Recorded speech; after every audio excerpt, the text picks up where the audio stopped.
Hello दोस्तों, आप सभी को नमस्कार। मैं विपिन आप सभी का स्वागत करता हूं।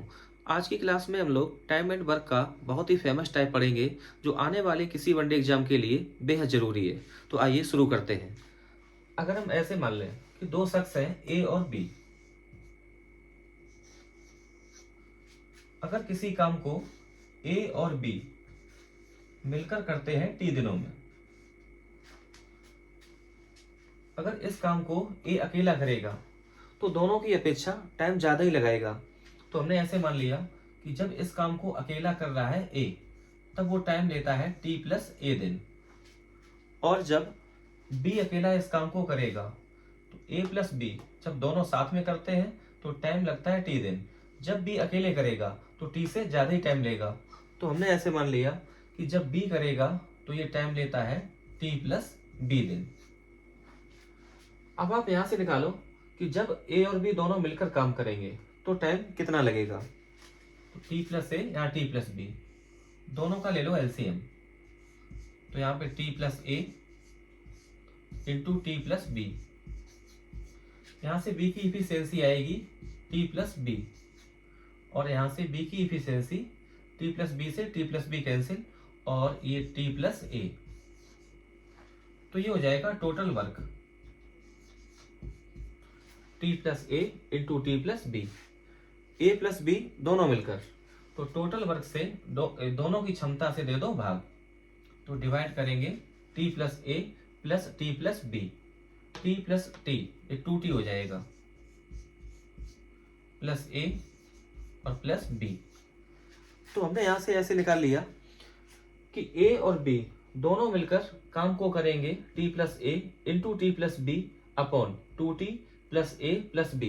और जो हमें पहले से पता है कि ए प्लस बी दोनों मिलकर करते हैं उसी काम को टी दिनों में, तो इसको हम बराबर रख सकते हैं इक्वल टू टी। अब आप कर दो क्रॉस गुणा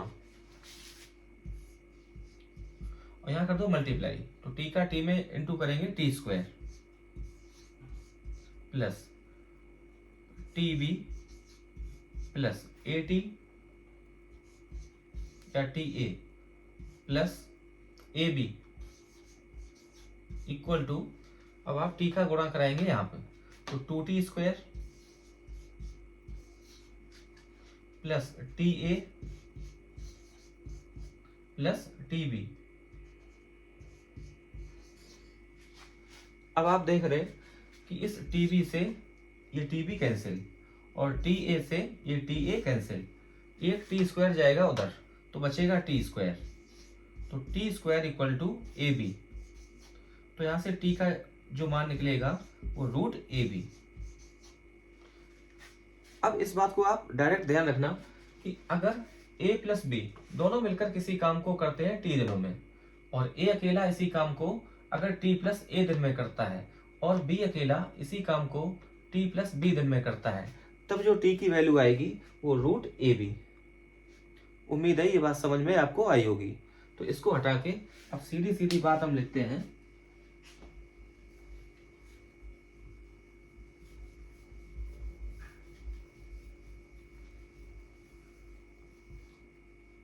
अगर किसी काम को ए और बी मिलकर टी दिनों में, और ए अकेला टी प्लस ए दिनों में और बी अकेला टी प्लस बी दिनों में करता है, तब ऐसी स्थिति में जो टी की वैल्यू होगी वो रूट ए बी। इस बात को आप डायरेक्ट ध्यान रखना। और आया कैसे वो हमने प्रूफ कर दिया। तो अब लेते हैं सीधे सवाल। क्वेश्चन ऐसे है, ए और बी एक साथ काम करते हुए किसी कार्य को टी दिनों में पूरा कर सकते हैं। अकेले ए को उसी कार्य को पूरा करने में टी प्लस 4 दिन और अकेले बी को टी प्लस 9 दिन लगते हैं। ए और बी मिलकर उस काम को कितने दिन में करते हैं। तो हमसे वैल्यू पूछी है यहाँ पे टी की। तो सबसे पहले आप ऐसे लिखेंगे ए प्लस बी ये मिलकर करते हैं टी दिनों में, और ए अकेला टी प्लस 4 दिन में और बी अकेला टी प्लस 9 दिन में। तो इस कंडीशन में जो टी की वैल्यू आएगी वो रूट ए बी, टी बराबर अंडर रूट 4 इंटू 9। ए की वैल्यू यहाँ पे 4 और बी की वैल्यू 9, तो ये बनेगा 36। तो 36 का स्क्वायर रूट आएगा 6। तो ए और बी मिलकर इस काम को पूरा कर सकते हैं 6 दिन में। तो ऑप्शन बी ये ठीक है। यह आपसे ऐसे बोल सकता है कि ए अकेले उसी काम को कितने दिन में समाप्त करेगा और बी अकेले उसी काम को कितने दिनों में समाप्त करेगा। तो ए अकेले करता है t+4 दिन में। अगर t की वैल्यू आ गई यहाँ पे 6, तो यहाँ पे रखो t की वैल्यू 6, तो 6 + 4 ये आ जाएगा 10। तो ए अकेले उसी काम को कर सकता है 10 दिन में, और t की वैल्यू यहाँ पे रखेंगे 6, तो 6 + 9 ये 15।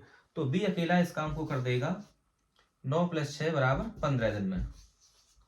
तो ए अकेला 10 दिन में, बी अकेला 15 दिन में, और दोनों मिलकर 6 दिन में। उम्मीद है बात समझ में आई होगी। तो इस टाइप के सवाल अगर आपके सामने कभी भी आते हैं तो मुश्किल से कहानी होगी 10 सेकंड की। तो बिल्कुल सेम डिक्टो सवाल है कि ए और बी एक साथ काम करते हुए किसी कार्य को टी दिनों में पूरा कर सकते हैं। अकेले ए को उसी कार्य को पूरा करने में t+4 दिन और अकेले बी को t+16 दिन लगते हैं। ए और बी मिलकर उस काम को कितने दिन में कर सकते हैं। तो टी की वैल्यू निकाल सकते हैं हम लोग डायरेक्ट, √AB, तो 4 × 16 यह आ जाएगा 64, और 64 का स्क्वायर रूट आएगा 8। तो ए और बी दोनों मिलकर काम को पूरा कर सकते हैं 8 दिन में। तो ऑप्शन यहाँ ए सही हो जाएगा। अगर वो आपसे पूछ ले कि इसी काम को ए अकेले कितने दिन में करेगा, तो टी की वैल्यू 8, तो 8 + 4 12 दिन में। तो ए अकेला कर देगा 12 दिन में, और बी अकेला, तो यहाँ रखते हैं भाई टी की वैल्यू 8, तो 16 × 8 = 24। तो ए अकेला इसी काम को 12 दिन में, बी अकेला 24 दिन में, और दोनों मिलकर इसी काम को 8 दिन में। तो अब लेते हैं आगे सवाल। ये सवाल थोड़ा सा चेंज है पीछे वाले सवालों से, तो देखना आप ध्यान से। ए और बी एक साथ काम करते हुए किसी कार्य को डी दिनों में पूरा कर सकते हैं। अकेले ए को उसी कार्य को पूरा करने में d+8 दिन और अकेले बी को d+18 दिन लगते हैं। ए 4 दिनों तक काम करता है। शेष कार्य को पूरा करने में बी कितने दिन लेगा। तो सबसे पहले निकालेंगे हम डी की वैल्यू। तो डी निकाल सकते डायरेक्ट, d = √AB। तो ए की वैल्यू 8 और बी की वैल्यू 18, तो 18 का 8 में गुणा 144, तो 144 का स्क्वायर रूट 12। तो डी की हमने वैल्यू निकाल ली 12।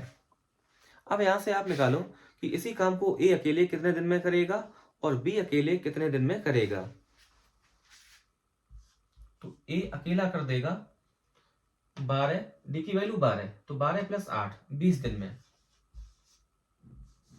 और बी अकेला, तो डी की वैल्यू 12, तो 12 + 18 यहां से आ जाएगा 30। अब कुल मिला के सवाल ये है कि किसी कार्य को ए अकेला 20 दिन में और बी अकेला 30 दिन में करता है। तो ए 4 दिनों तक काम करता है, शेष कार्य को पूरा करने में बी कितने दिन लेगा। तो यहाँ पे आप ले लो एलसीएम 20 और 30 का, तो ये 60, तो ये 60 हो जाएगा टोटल वर्क। यहाँ से ए की इफिशियंसी आएगी 3, 20 डिवाइड करेगा 60 को 3 बार और 30 डिवाइड करेगा 60 को 2 बार। तो ए की इफिशियंसी 3, बी की इफिशियंसी 2। करा ए काम करता है 4 दिन, तो ए एक दिन में करता है 3 यूनिट, तो 4 दिन में कर लेगा 12 यूनिट। तो 60 से 12 को कर दो माइनस, तो शेष काम बचेगा 48 यूनिट। 60 से 12 कम 48 यूनिट। अब इस 48 यूनिट को करेगा कौन, बी, और बी की इफिशियंसी हमें पता है 2 के बराबर। तो बी कितना टाइम लेगा, बी शेष कार्य को करने में समय लेगा total work 48, total work upon efficiency.